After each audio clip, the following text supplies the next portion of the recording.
Okay guys, this is just for the We Stamp people. I was trying to do a longer video a little while ago, and you know what? And my camera died just halfway through it, so I'm just going to do this with my phone and upload it just for you guys onto the We Stamp. Hopefully I can figure out how to do that. So this is the card I showed you how to do the other day. I have made I'm going to make one tiny little change that improves it, I think. So you can tell me. So what you need for the papers, you are going to need your envelope punch board, and the diagonal plate is extremely helpful if you have it. If you don't, you can do this with a ruler and a stylus, but if you have the diagonal plate, and if you don't, I highly recommend, I'm sure you all have it because you're all much longer Stampin' Up! People than me. So I'm using blue. This is not a Stampin' Up! Paper. I ran out of my Pacific Point, so this is another card I'm doing, and it's very close. Their colors happen to be blue and gold. So this is the Hello Honey, and this is the Bohemian paper again that I showed the other day. So this piece is 8.5 by 4.25, and you are going to score on the long side down the middle, so you fold it in half. So that's this first score, and I'm doing this one-handed, so forgive me. And then you're going to then score at 2 1/8 diagonally on all sides, so that you've got, you end up with this pattern in the middle. You're going to trim off these outer triangles on the long side, the triangles here and the triangles here. So, and then you fold it up, so when it's folded, it's like this. So, and again, this is 2 15/16, 2 15/16, because this is a 3 by 3, and I didn't want that to hang over. And then I've already done my envelope and put it together, and I have trimmed the little piece. I'm even doing this left-handed. This is just amazing what you can do. So I'm going to glue that in. Okay, so I'm going to pause this for a minute and get set up again, and because I'm going to have to use my right hand, so I'll be right back. Okay, so what I'm going to do, because I'm going to have to do this off camera, I'm not going to be able to do it one-handed, is I'm going to make one change, and that's with the magnets.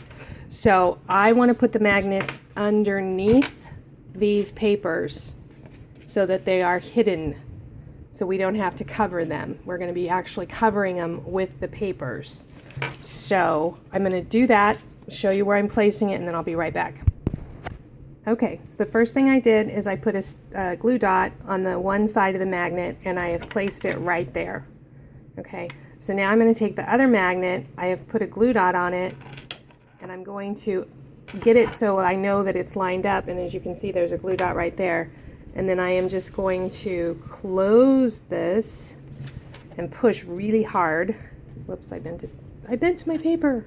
Don't push that hard. So, all right, so that's what I'm going to do. So that's on. So push hard, not that hard. And as you can see, because they're magnet to magnet, so now you're going to have a magnet there and a magnet there. So when we take and put our sentiment paper on, it's going to cover it. And when I put the envelope paper on,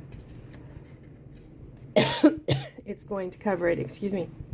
And I may have to use one of the little blue little itty-bitty labels to cover that, because this envelope is a little bit smaller. But making it bigger made it overhang, and I couldn't figure it out. So, okay, I'm going to adhere these down, and then I'll be right back. Okay, so I'm back. I'm going to show you what I did. I went ahead and stamped my sentiment, and then I just secured that down, and then I put the little envelope, and I did end up using, let's see if I can zoom in here in the light. I did end up covering it with a little bit of a blue, but I have to tell you, this works a lot better, and it's a lot easier to open. It stays closed, but that really, having that little even extra coverage over that magnet makes it a little bit easier to open and not so crazy. And I just realized that I made a little bit of a boo-boo. We're going to work around it. So the next thing, I should not have adhered my envelope on just quite yet, because I needed to put my brad on that's holding this on. So I'm going to fix that, and I'll be back. So what you're going to do is you're going to, before you put the envelope on, you're going to pierce through the top, and that's where you're going to take your embroidery thread and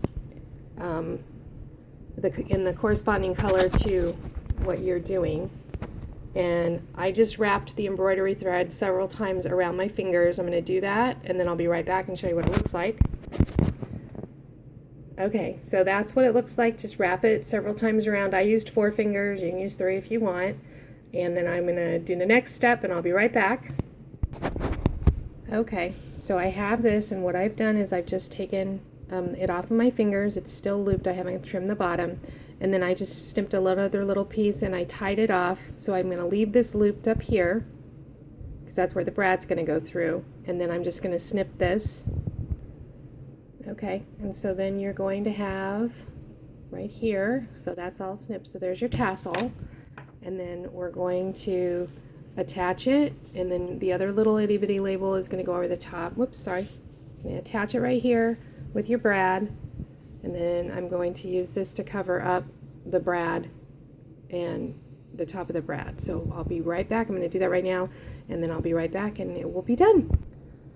Okay, so I'm back. I've poked the hole and I've attached the tassel with the brad and then covered it up with my little mini labels thing. Let me get all that out of your way. And on the inside, I've reattached the envelope. So that's it. That's the quick little project. If you want more, if you need something more specific or have a question, I apologize for taking so long. It's just been a crazy week at work. So again, it's real simple, real easy, and I will post with this. I will give you the list and give you the measurements again, so if you didn't write them down, you don't have to go back and back, especially because this was such fast video. I guess it's not really fast, it's 6 minutes long, but anyway, it was great seeing all of you. It was so much fun being able to demonstrate for you since I'm such a newbie, and thank you so much for your interest in this. Talk to you soon. Have a wonderful weekend. Bye.